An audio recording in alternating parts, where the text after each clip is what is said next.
خلق الإنسان من صلصال كالفخار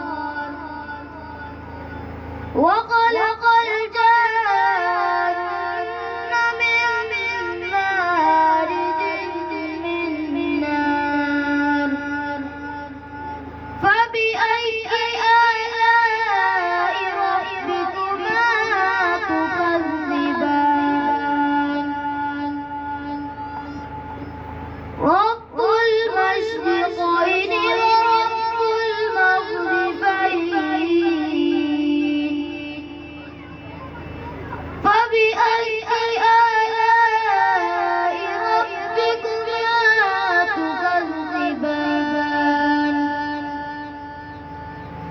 مرج البحرين يلتقيان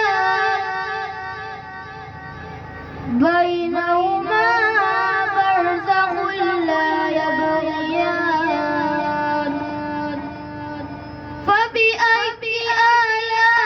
آلاء ربكما تكذبان يخرج منهما اللؤلؤ والمرجان فبأي